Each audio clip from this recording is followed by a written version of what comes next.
The treaty table at Station Orvath was a rectangle of pressed alloy composite, 9 meters long, cool to the touch no matter what the ambient temperature, and it smelled faintly of a cleaning compound the station's Vethrani facilities crew applied each morning at 0500 hours. I know the smell because I was usually awake when they applied it. I had been at the station for 11 days by the time the Vethrani Delegation's formal removal request crossed my desk, and for 9 of those 11 days, I had been sleeping badly in a bunk that was 3 centimeters too short for me, eating whatever the station's food synthesizers produced when I asked them for eggs, and spending 8 to 10 hours a day across that alloy table from Vessel Coordinator Haas and his 6-person delegation team. I am not a soldier. I want to be clear about that. I am a diplomatic envoy, which sounds like a more elegant occupation than it is. What it means in practice is that I have spent 26 years flying between places where people are arguing and sitting down in rooms where the arguing happens, and I have learned over those 26 years a moderately useful set of skills. I can read a room, I can remember details.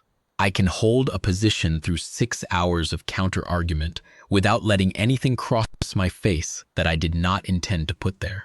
I can keep my voice level when a Vethrani vessel coordinator is telling me, for the 4th time in a single session, that humanity's historical claim to the Orvath margin is presumptive at best and manufactured at worst. I can nod, make a note, and wait. I am also, for what it is worth, the owner of an English Mastiff named Brom. Brom is 10 years old. He weighs 89 kilograms. He has a fawn coat going silver around the muzzle and ears, eyes the color of good whiskey, and a face so profoundly wrinkled that most people who meet him for the first time assume something has gone wrong with him. Nothing has gone wrong with him.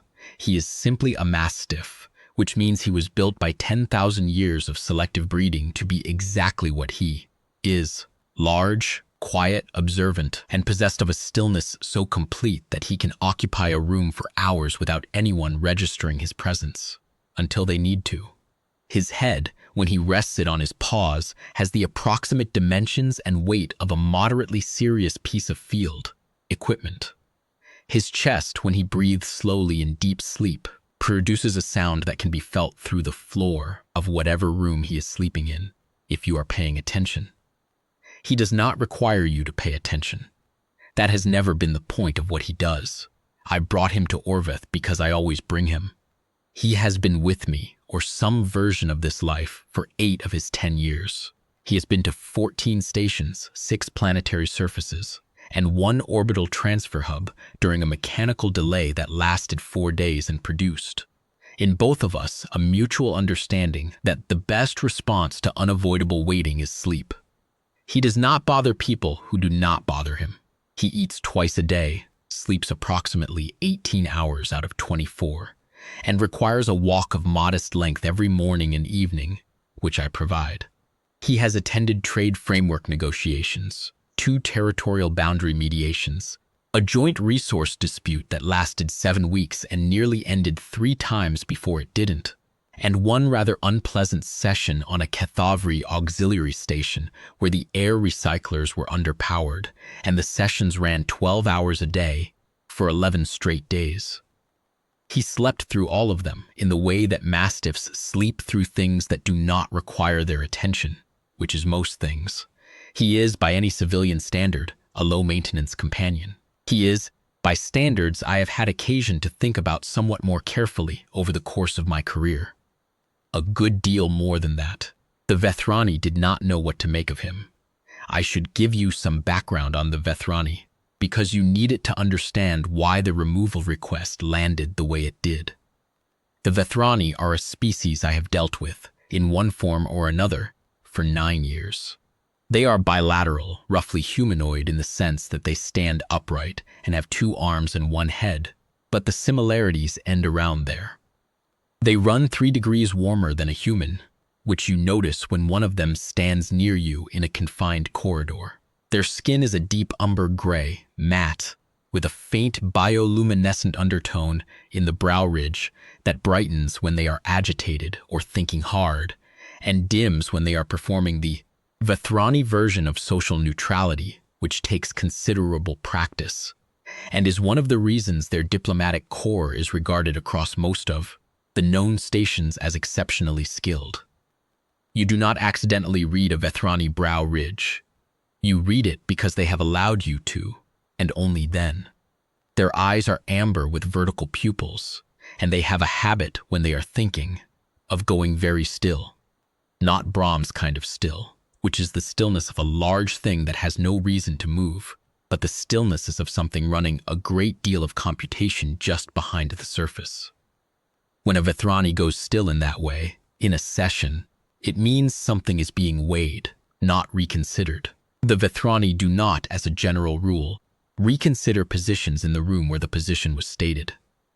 They weigh new information against existing conclusions, and if the weight is sufficient, the position shifts before the next session, and the shift is presented as a refinement rather than a reversal, and no one mentions the difference. They are a proud species. That is not an insult.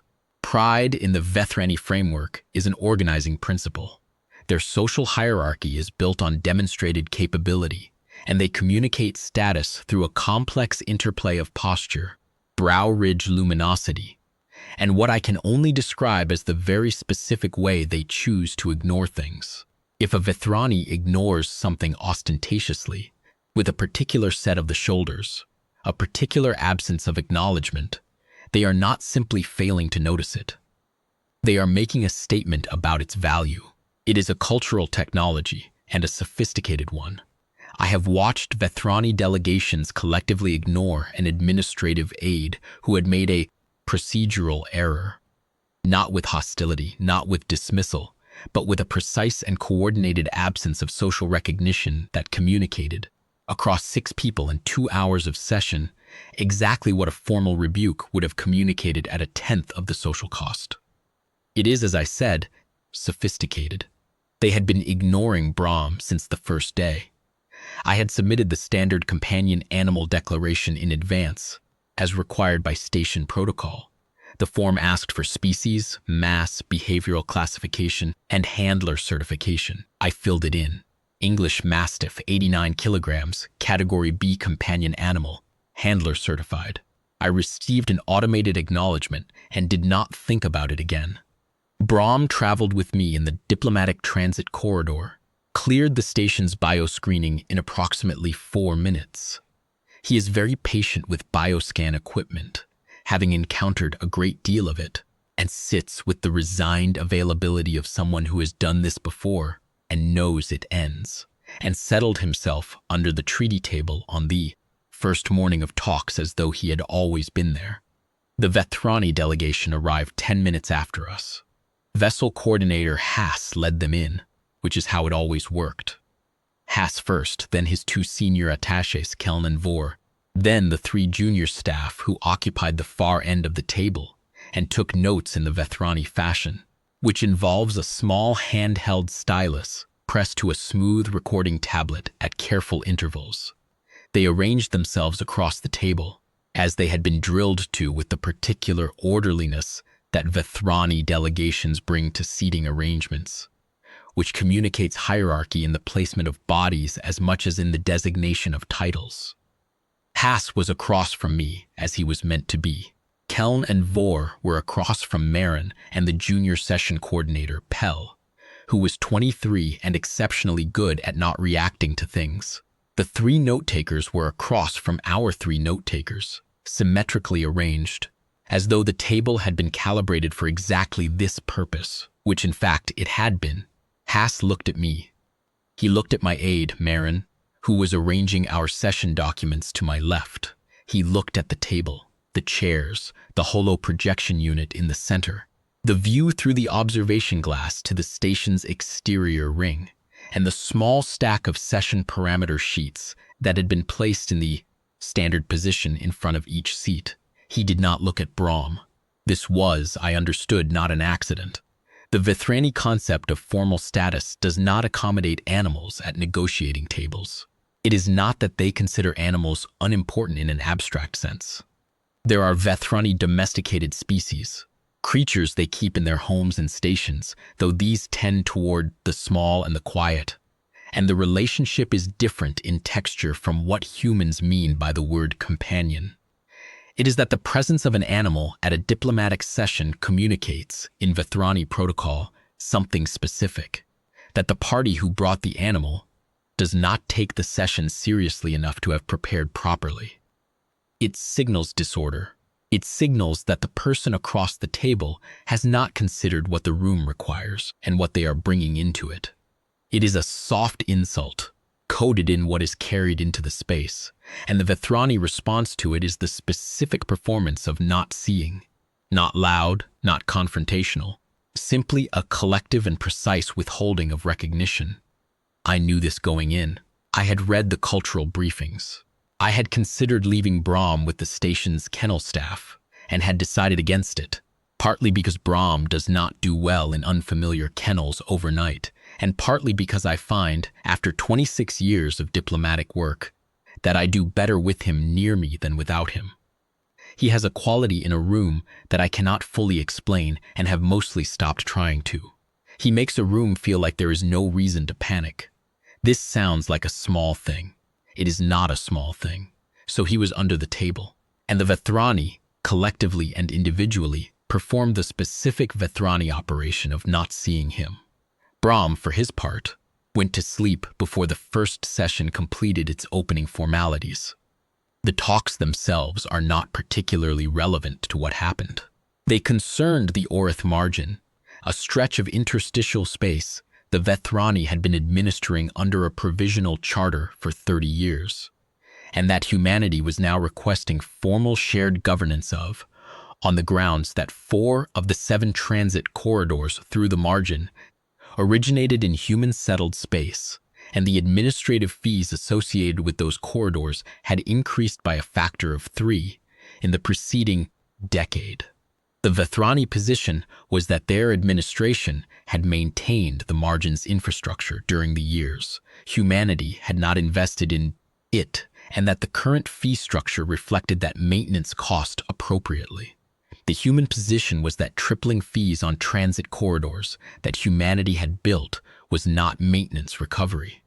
It was taxation without representation, and that shared governance was the solution. Neither position was unreasonable. Neither position was going to move quickly. The specific texture of those sessions, the way Haas presented a point, waited for response, received it, noted it, and stored it in whatever internal architecture Vethrani diplomats use for information that has not yet been assigned its final value, is something I have tried to describe to colleagues and usually failed at, because it requires you to understand what it is like to spend time in a room with someone who is thoroughly your intellectual equal and whose good faith you cannot entirely read. Not because Haas was dishonest. I do not think he was dishonest.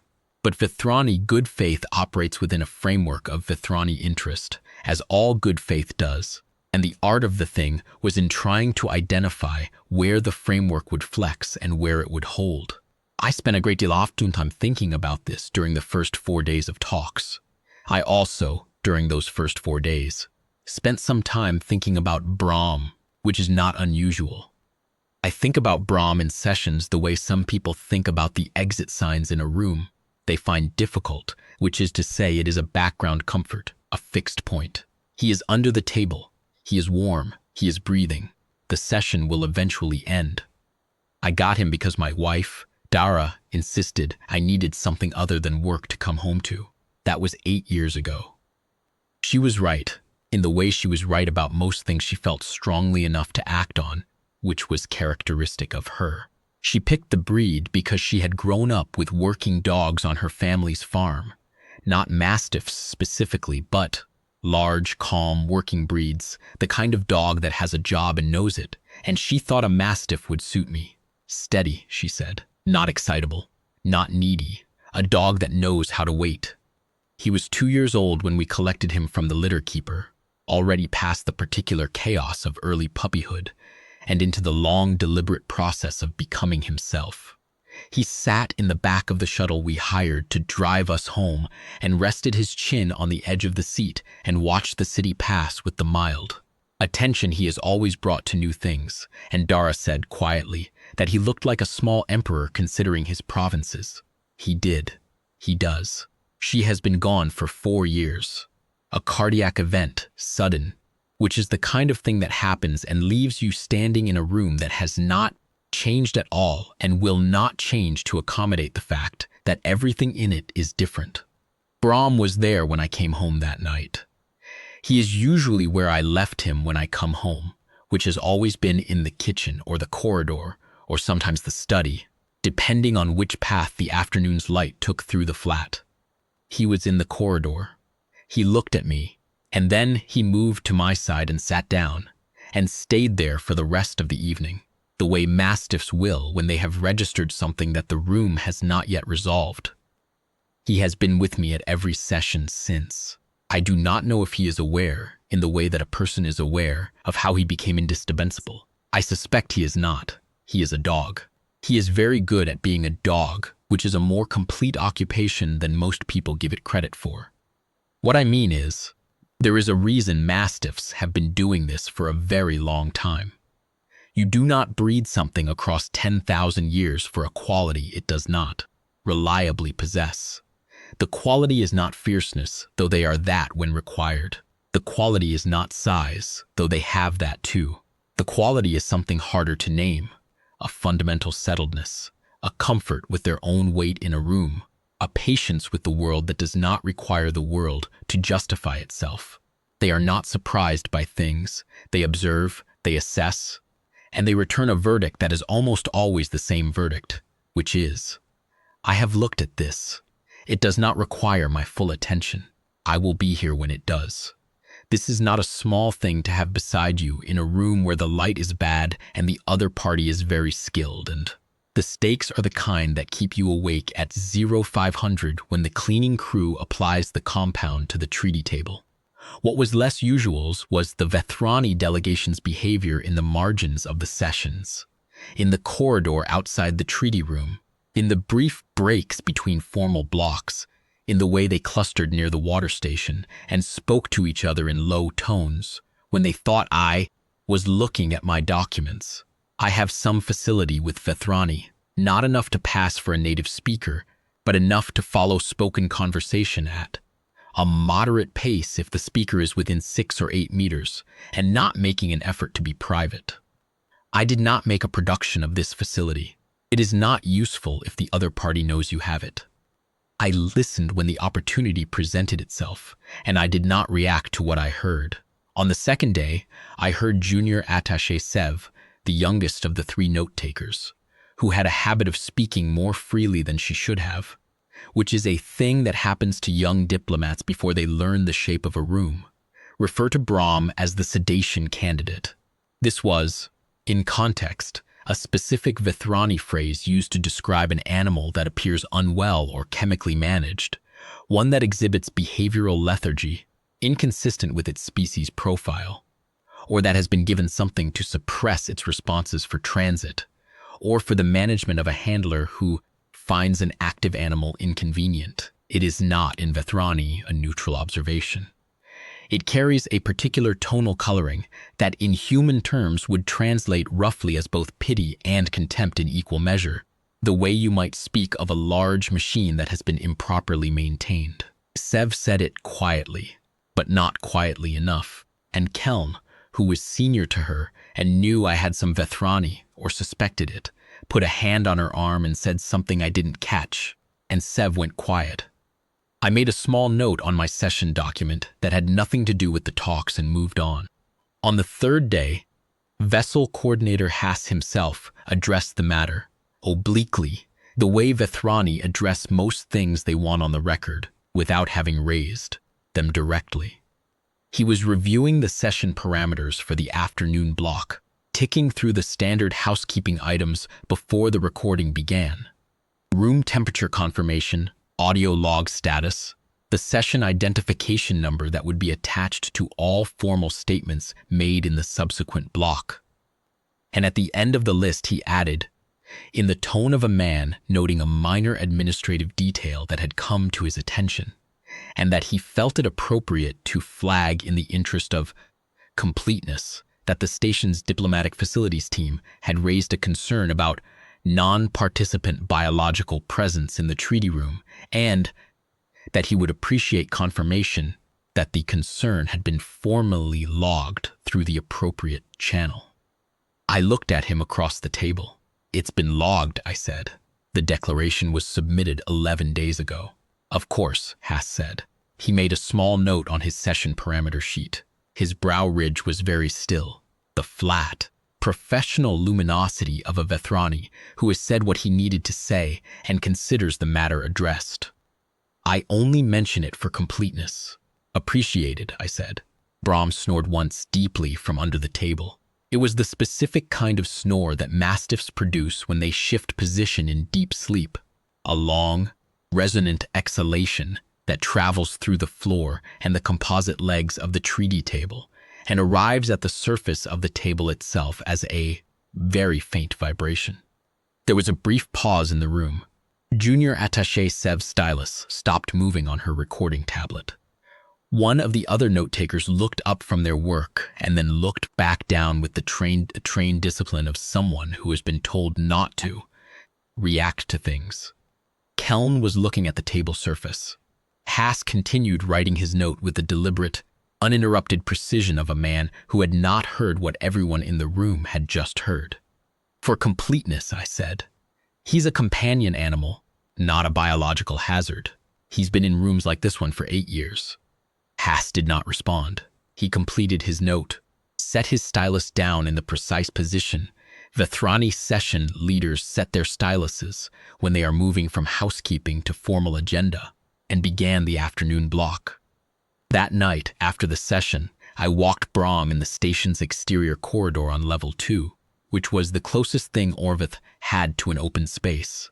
It was a broad ring of walkway with a transparent pressure wall on one side looking out at the station's exterior framework and the stars beyond it, and the faint luminous smear of a gas cloud in the mid-distance that I had been told, when I first arrived, was technically visible from Orvath's observation deck, but that the sessions had not given me time to visit.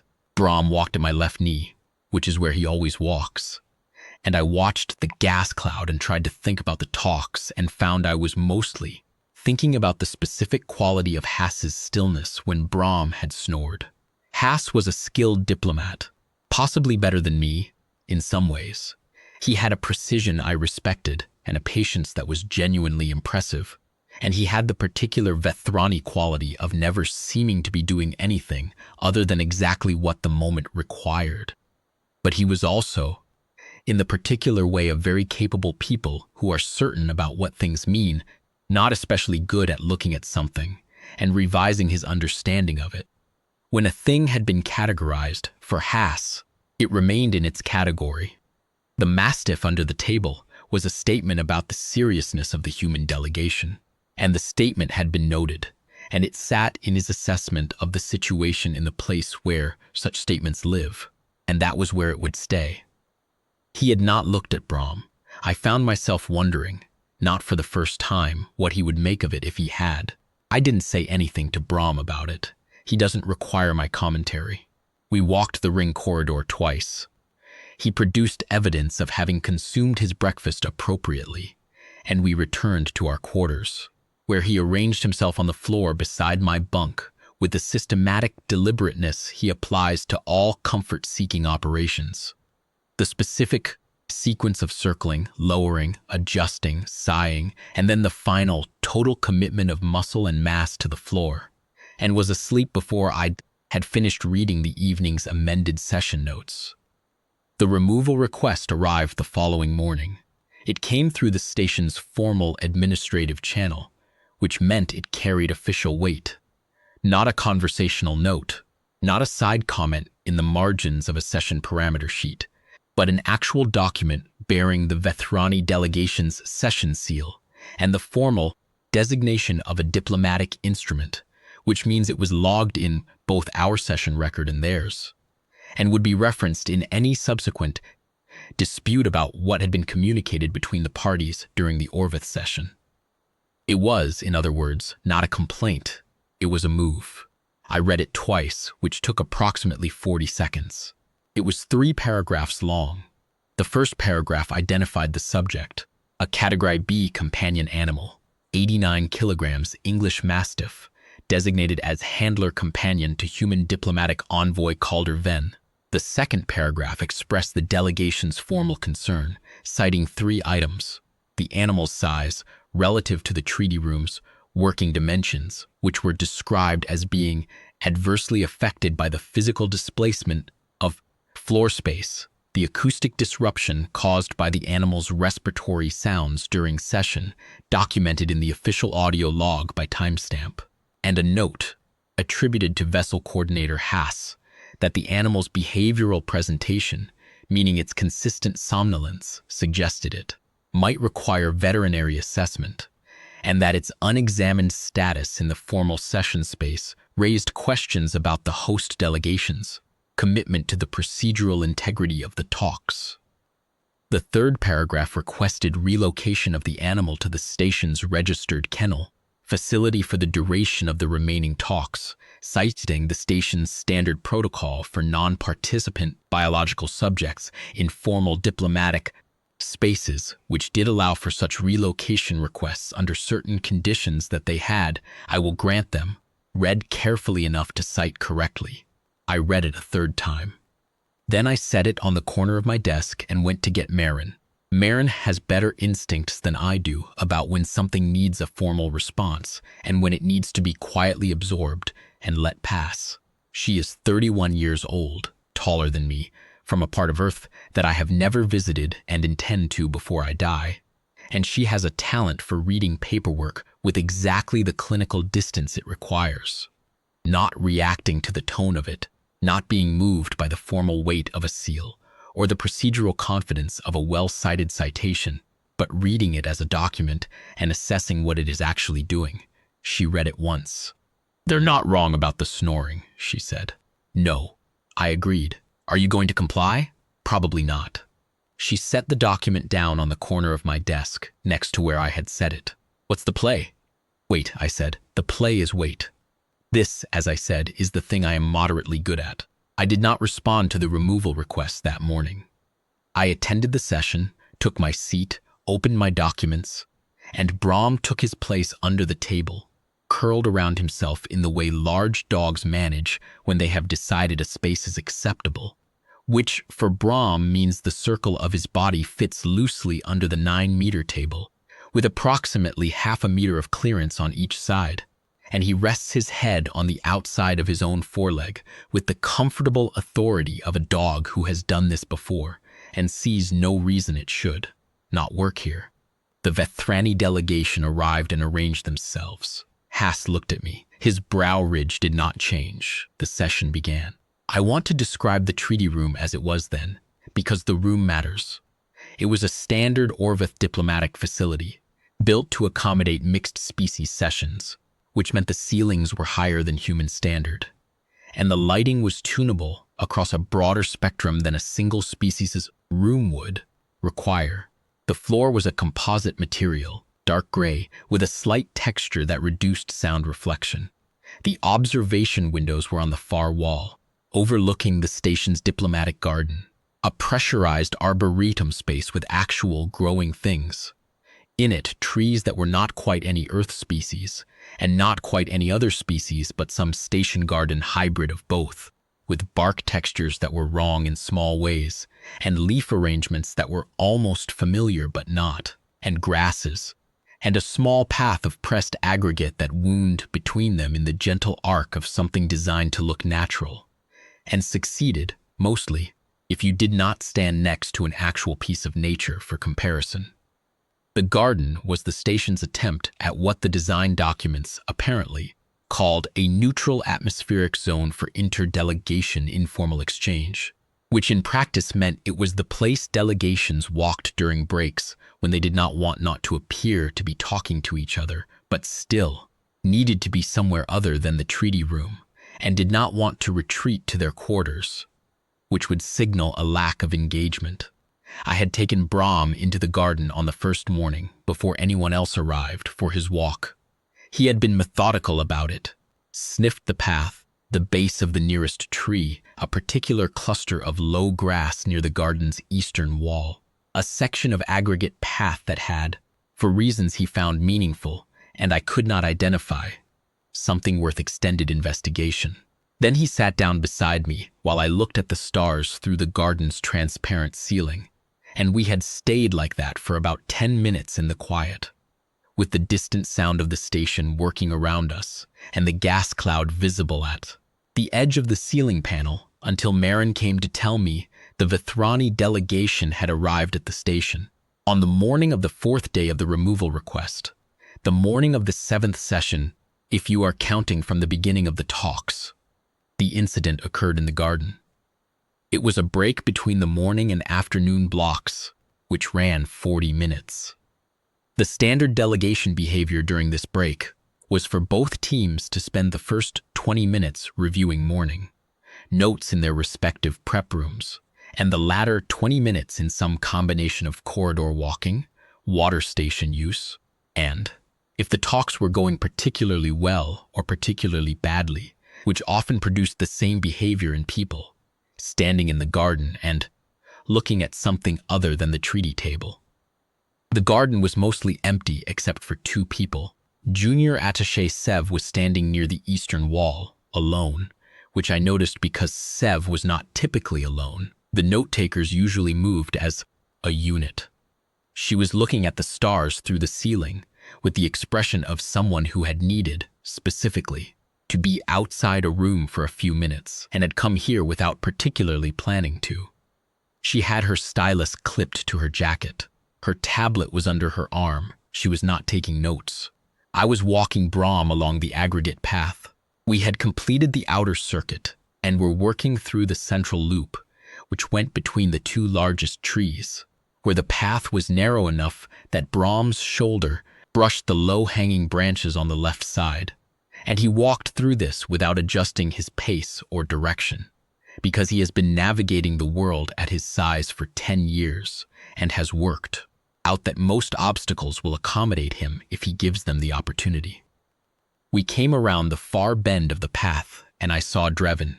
He had emerged from the garden's main access door, a different entry point than the one I had used, and was standing on the path approximately 15 meters ahead of us, not moving. He was Vethrani, which I registered immediately. He was not part of Hass's delegation, which I registered in the next half-second, because the uniform was wrong.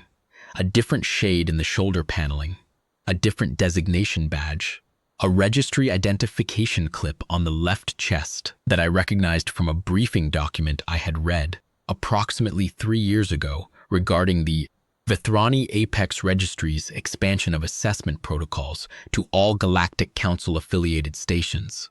He had a bioscan unit clipped to his belt and a handheld assessment tablet under one arm. He was looking at Brahm, not the Vethrani social performance of not looking that Hass's delegation had maintained for 7 sessions. He was looking at Brahm the way registry personnel look at subjects, with the focused, precise, information-gathering quality of attention that has nothing social in it and is not trying to.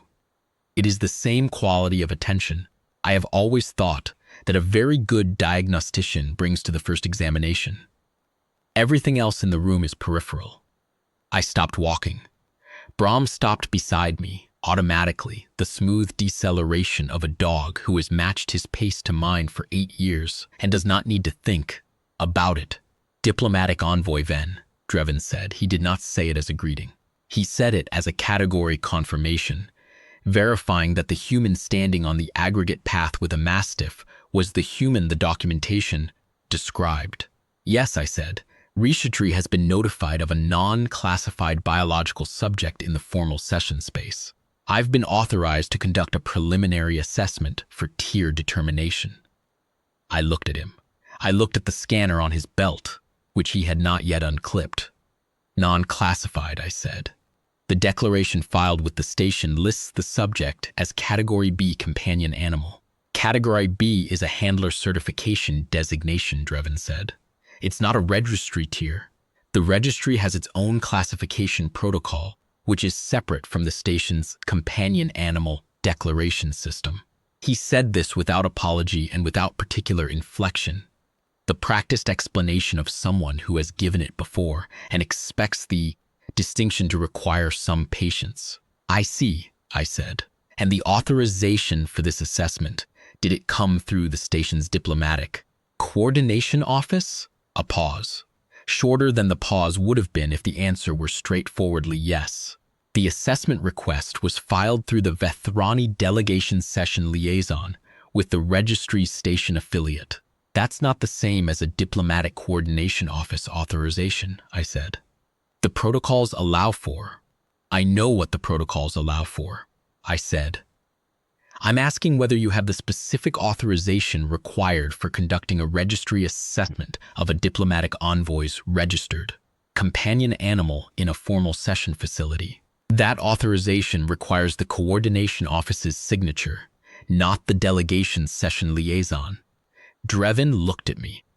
His brow ridge had brightened slightly, not the flat professional stillness that Haas maintained, but the working luminosity of a Vethrani processing an unexpected complication. I can obtain the authorization, he said. Please do, I said. In the meantime, we'll finish our walk. I started walking again. Brom walked with me exactly as he had before.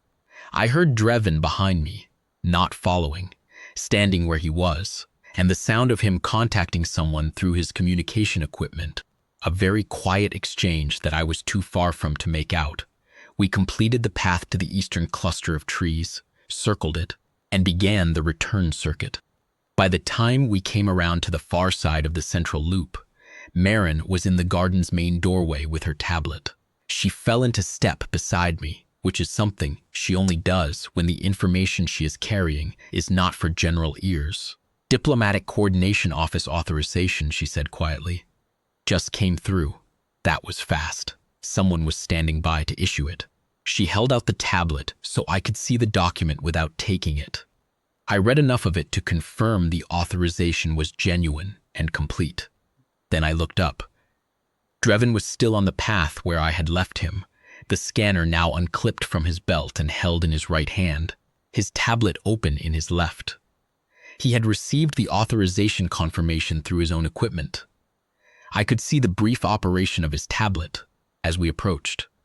Oralization confirmed, he said as we came within speaking distance.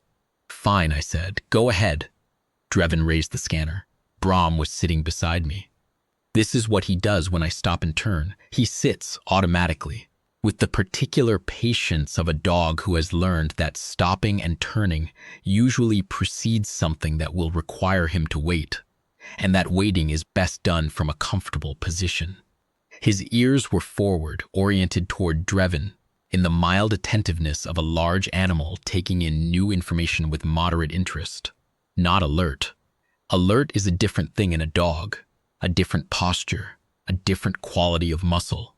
This was the forward orientation of something paying attention without having decided the attention is urgent. His tail was making the slow, low arc that mastiffs make when they are at rest but awake, not the full wag of enthusiasm. Not the high carry of excitation, but the measured pendulum of a dog who is present and comfortable, and not particularly moved by current events. The scanner hummed. Drevin held it level, pointed at Brom from approximately 2 meters. The readout on the device was visible to me from my angle. I was looking at the back of it, and the display was tilted slightly toward me, though not intentionally. I could see it cycling through its assessment sequence in the way registry equipment does. The sequential confirmation of basic parameters, each with its brief color signal, green for confirmed, yellow for processing, moving through the checklist, mass, confirmed, metabolic signature, processing, then confirmed, neurological density, processing, then it stopped. Not paused in the way equipment pauses when it is running a complex subroutine and displaying patience, stopped. The cycling light that indicated active processing simply ceased. The display held its last reading without updating. Drevin looked at the device. He looked at Brom. He looked at the device again, with the specific quality of attention of a professional whose instrument has just returned a result outside the parameters of their experience, and who is determining, with some care, whether the instrument is correct or whether there is a calibration issue.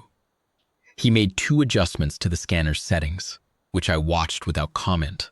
The display updated. The neurological density reading resumed cycling. It stopped again. Drevin took 1 step back. It was a small step, not a stumble, not a flinch, the kind of deliberate, weighted repositioning that a very trained person makes when they are recalibrating the distance between themselves and something, and they are doing it on an instinct that is ahead of their reasoning by approximately half a second. He recovered the appearance of stillness immediately. His posture returned to professional. His brow ridge settled to its working luminosity, and his tablet came up in a motion that was entirely composed. Brahm's tail continued its slow arc. I let the silence sit for a moment. This is a skill. Most people cannot let silence sit. They rush into it. Fill it with explanation or apology or restatement or some other noise that gives the silence somewhere to go. You have to learn, and it takes time. That silence properly placed does more work than anything you can say into it. The silence in the garden was very clean. The trees did not move. Sev, near the eastern wall, had not moved either. "Is there a problem with the equipment?" I asked. Drevin did not answer immediately. His eyes were on Brahm. Brahm looked back at him with the mild, unworried regard that mastiffs bring to almost everything, the specific quality of attention that says, "I have assessed what you are, and I have reached a conclusion about it. And the conclusion is that I am comfortable continuing to sit here, and nothing about you has changed that assessment, and nothing about you is likely to." "The assessment," Drevin said carefully, "will require senior registry review before a tier classification can be formally issued." "What was the scan result?" He looked at me then. His brow ridge had settled to the flat, even luminosity that in a Vethrani context means, "I am processing information I was not prepared to receive, and I am doing so as professionally as I am able to manage. It is a specific mode. I have not seen it often. The assessment will be reviewed by the senior panel," he said. "A classification will be issued through the standard channel within the registries. Review period." "Standard review period," I said. "Yes, which is variable," he said, "depending on the complexity of the case." I nodded. "File it through the diplomatic coordination office." Of course, he left the garden. Not quickly. Vethrani are too disciplined for that, and Drevin, in particular, had the bearing of a registry officer who had maintained professional composure through things that had required it. But he left with the deliberate purposefulness of a man who has somewhere else to be, and considers being there soon important. The aggregate path absorbed his footsteps, and the garden door closed behind him with the soft, pneumatic finish that station doors make when they are working properly. I stood for a moment. Sev was still near the eastern wall. She had watched the entire exchange, which she had not intended to. I could see that plainly. She had come to the garden for a quiet 10 minutes and had found herself inside something she did not know how to leave without drawing attention to. The leaving. She was very still. Not Vethrani professional still. The still of a young person who is recalculating something they had understood a particular way and is encountering resistance in the recalculation. She was looking at Brahm. Brahm looked at her for a moment with the same easy regard he had given Drevin, the mild attention of a large animal who has noticed another person and found them not particularly pressing. Then he turned his head and pressed his nose against my left hand, which is what he does when he thinks we have been stationary long enough, and it is time to either resume walking or go inside. I scratched behind his ears, in the specific place at the base of his skull where mastiffs carry their accumulated dignity and also their greatest weakness. He leaned into it with the weight of a dog who has been scratched here 10,000 times and has never once decided it was unnecessary. He sighed, the long structural exhalation of a mastiff at rest. "Good boy," I said. We went inside. The afternoon session was quieter than usual. Haas opened with the standard parameter review, made his notes, and proceeded to the agenda. His brow ridge was level. He did not mention the garden. He did not mention the registry officer's visit. or the outcome of the assessment. He presented the Vethrani Delegation's revised position on the administrative fee structure for the 3 eastern transit corridors with the same precise, unhurried competence he brought to everything, and I listened, and Marin noted. And we proceeded through the block in the orderly way that diplomatic sessions proceed when both parties have decided, silently and without having said so, that a particular subject is not going to be raised in this room at this time. At the break between the afternoon's 2 sub-blocks, Keln found me in the corridor outside the treaty room. He did not appear to have been looking for me. Keln was skilled enough that his arrivals always looked incidental. He was walking the corridor, and I was walking the corridor, and we came alongside each other in the natural way of people occupying the same space. The registry officer's assessment, he said, in a tone that was, for Keln, quite close to conversational. Has the file been submitted to the coordination office? I haven't received a copy yet, I said. You'd need to ask the registry office. Keln nodded. He looked at the wall on his right. For a moment, the way Vethrani look at things they are thinking about without making a performance of the thinking.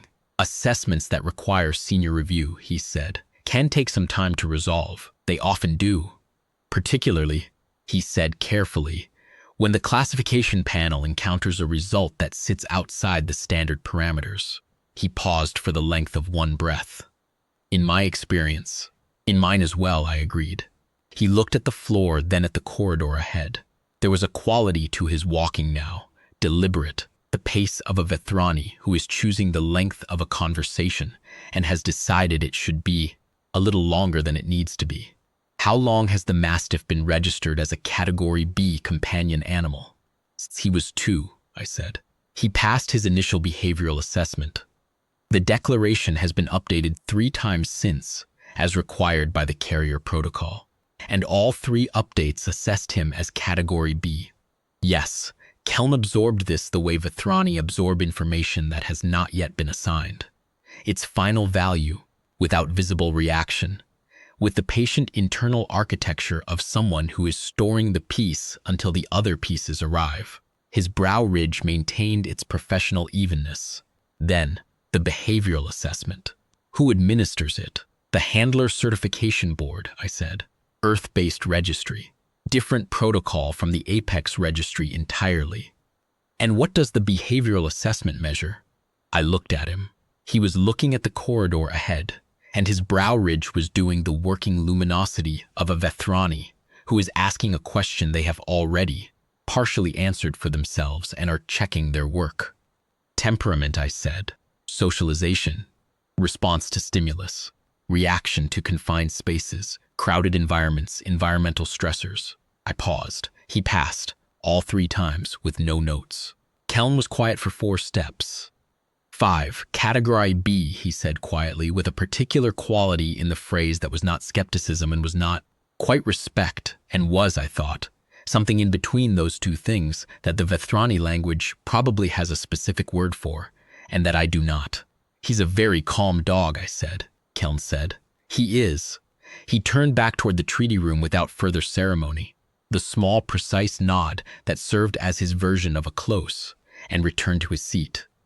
I stood in the corridor for another moment. Brahm was at my left side, as he had been throughout, present at all the corridors, all the breaks, all the sideways conversations that are where most of the real work of a negotiation takes place. He had not reacted to Keln's approach, his questions, or his departure. He had been still and present and unavoidable in the way that large, calm things are unavoidable when you stop, pretending they are not there. The afternoon session ended without incident. The removal request was not refiled. No follow-up from the registry office arrived that evening, or the following morning, or the morning after that. Hass's delegation continued to perform the collective Vethrani operation of not looking at Brahm, but the quality of this performance had changed. The previous ignoring had been deliberate, staged, a cultural instrument used with precision, a statement made through absence. The ignoring that followed the garden had a different texture. It was quieter. It did not have the same slight edge of the performed. It was the kind of not looking that happens when a person has revised, on some fundamental level, their understanding of what they are choosing not to look at. And they are not entirely certain they want to examine that revision in the room where the revision became necessary. I noticed this without commenting on it. You do not comment on things like that in a session room. You notice them, you file them, and you let them work.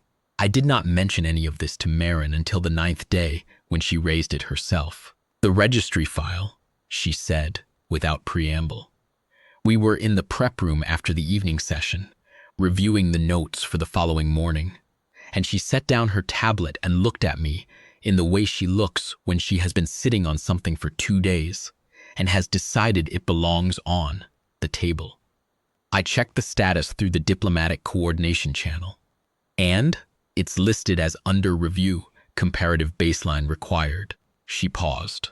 I searched the registry's published taxonomy for that tag. It's not there. It's not a standard status code.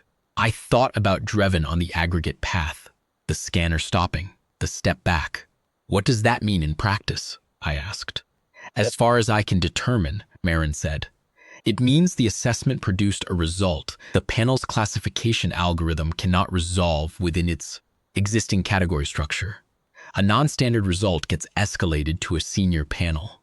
The panel either creates a new category, reassigns the result to the nearest existing category, or, if they can't do either without altering foundational protocol, flags the case for further review and leaves it open. And in the meantime, no classification is issued, and without a registry tier classification, there are no formal grounds for a removal order under the registry's own protocol. The removal request filed through the session liaison is effectively suspended until the classification resolves. I looked at my notes. Haas knows this, I said. He has to, Marin agreed. We sat with that for a moment. The interesting part, Marin said, is that the dormancy protocol note in their published taxonomy, the one that describes how to handle subjects that exhibit low behavioral activity at assessment time, specifically says that a subject in sustained rest may return an underread neurological density because the algorithm cross-references density against behavioral markers. If the subject isn't exhibiting the markers, the density reads low. And if the subject's baseline behavioral state is sustained rest, I said, then the density could be significantly underread. The scan result would reflect a resting state, not the actual profile. She looked up at the garden through the prep room's observation window. Brahm was visible from this angle, lying along the aggregate path in the amber evening light, chin on his paws, which would mean the senior panel is sitting on a scan result that's almost certainly an underread of the actual profile and has no way to know by how much. And they'd need a secondary assessment under active behavioral conditions to find out, I said. She looked at me. They won't, I said. She looked back at the garden. No, she said quietly. I don't think they will. The talks resumed. The Orvath margin dispute continued to move in the careful, incremental way that such disputes move when both parties are skilled and neither is willing to concede a point they don't have to concede. 12 days in, we reached something resembling a framework, not an agreement, not a signed document, but a working understanding that shared governance of 3 of the 7 transit corridors was a viable basis for further negotiation, and that the administrative fee structure for those 3 corridors would be held at the current rate, pending the outcome of the broader governance session, which would be scheduled for 6 months hence with both delegations confirmed. It was not a resolution. It was a foundation. In my experience, a foundation is usually the best thing you leave a room with. Haas and I shook hands at the end of the final formal session. Vethrani do not normally shake hands. It is a contact convention from human diplomatic protocol that they have adopted in interspecies formal settings with the slight formality they bring to adopted human gestures, as though the gesture is a language they have learned correctly, but not entirely naturally. His hand was warm. 3 degrees warmer, as always. A productive beginning, he said. A productive beginning, I agreed. His brow ridge was level. He looked at me, and then, for the first time in 14 days, he looked at Brahm, who was sitting beside me because the session had ended and I had stood, and he had stood with me the way he always does. The automatic coordination of a dog who has walked at someone's left side for 8 years and was now simply present in the room the way he is always present, heavy and silver-muzzled and entirely unbothered by the conclusion of 14 days of negotiation. Haas looked at him for a long moment, not the studied ignoring of the first 12 days. A genuine look, which required something from Haas that I suspected did not come easily. "How long has he been a companion animal?" Haas asked. 8 years, I said. "I've had him since he was 2, and before that, his working line. His mother was a search and rescue dog. His grandfather was a livestock guardian." Paused. "As a breed, a long time. They were bred in England to guard estates. The name comes from an old word that means tame beast. The Romans recorded them when they came to Britain. They were impressed enough to ship them back to the capital." Haas was quiet for a moment. "For what purpose?" he asked. "The arena," I said. "They won, generally speaking." A silence. "The Romans," Haas said, "were also from Earth." "Yes," I said. He looked at Brahm for another moment. Brahm looked back at him with the same mild, unhurried regard he had given everything in this room for 14 days. The treatment of a large animal who has already assessed the room and found nothing in it that requires a different response than the one he arrived with. His tail made its slow arc. His ears were forward in the mild attention of a dog who is present and untroubled, and would like, I knew from the angle of his weight, to go for his evening walk at some point in the near future. "Calderven," Haas said, with the particular Vethrani cadence that closes a formal exchange. "Vessel coordinator," I said. He gave the small, precise nod, the Vethrani compression of a bow, the acknowledgement of a peer. Then he turned and led his delegation out of the treaty room in the orderly way they always filed out. Keln and Vor, the 3 note-takers, the scratch of materials gathered, and the even sound of Vethrani footsteps on the composite floor. The room was quiet. Marin was already at the door, tablet under her arm, the efficient readiness of a person who has the departure sequence on an internal clock. She looked back once. "The framework holds?" she asked. "It holds," I said. She nodded and went ahead to begin documentation. I stood in the treaty room for another minute. The observation window looked out at the garden, the trees, the path, the transparent ceiling with its field of stars. The garden's lighting had shifted to the low amber of the station's evening cycle. Through the ceiling, the gas cloud was visible at the far edge of the panel, unchanged by 14 days.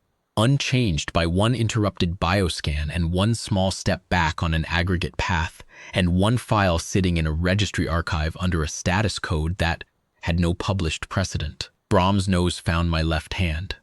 "Come on," I said, "one more walk." We went out to the garden. The path was empty. The trees were quiet. We walked the length of the aggregate circuit, circled the eastern cluster, came back around. Brahm stopped at the base of the nearest tree and attended to the business of the evening walk with the methodical thoroughness he brings to everything. I stood and watched the gas cloud and thought about nothing in particular, which is the specific luxury of a negotiation's end. 3 weeks later, I was on a transit shuttle. Brahm in his approved carrier in the reinforced floor space beside my seat, and I was reading the transit news feed and drinking something the shuttle synthesizer was calling coffee, which was close enough when Marin sent me a file with no note attached. It was a formal registry document, sealed with the Vethrani Apex Registry session identification mark and the case number assigned to Dreven's assessment, stamped with the date. Formal in the way registry documents are formal, which is to say completely. No conversational register, no margin for interpretation in the language, every clause precise and load-bearing. 3 paragraphs. The first identified the subject. English Mastiff, 89 kilograms, Category B companion animal, designated companion to human diplomatic envoy Calderven, assessed at Orvath Station during a formal diplomatic session. The second recorded the finding that the assessment had returned anomalous results outside existing classification parameters, and that senior review had concluded the anomaly arose from a limitation in the standard dormancy assessment protocol. Specifically, the protocol's assumption that sustained rest in a subject indicates a reduced apex profile, whereas in the subject under review, sustained rest appeared to be a behavioral baseline rather than an indicator of reduced capability, and that the two conditions were, in this subject's case, not functionally equivalent. The third announced the addendum that all future assessments of Earth-native Mastiff class subjects and any subject exhibiting similar sustained rest baseline behavior should be conducted under a revised protocol, which required behavioral baseline context to be established prior to initiating the scan sequence, and that pending establishment of that context, no approach within 3 meters of the subject should be initiated without senior registry authorization. The revised protocol was designated in the registry's formal taxonomy as the Sustained Stillness Assessment Addendum, Subprotocol 7. I read it twice. I thought about Drevin on the aggregate path, the scanner stopping, the deliberate step back. I thought about Keln in the corridor, asking how the behavioral assessment worked and what it measured, and filing the answers in the internal architecture of a man who was already thinking about what they meant. I thought about Haas looking at Brahm in the treaty room at the end of the final session. Not the ignoring, not the cultural instrument, but the actual looking, the revision happening behind the amber eyes, the question about the arena. They won. Generally speaking, I read it a third time, because there is something in the specific language of the second paragraph that I keep returning to. Not functionally equivalent. It is a careful phrase. It is the phrase of people who have looked at data they cannot fit into their existing system and have found the most precise, honest thing to say about it, which is that the system's assumption was wrong. Rest is not incapacity. Stillness is not absence. A thing that has not moved does not become less itself in the time it does not move. The Apex Registry, which had assessed apex fauna across 17 species and 400 years of interstellar contact, had looked at one 10-year-old mastiff sleeping under a treaty table and discovered, at some cost to their taxonomy, that they had been missing a category.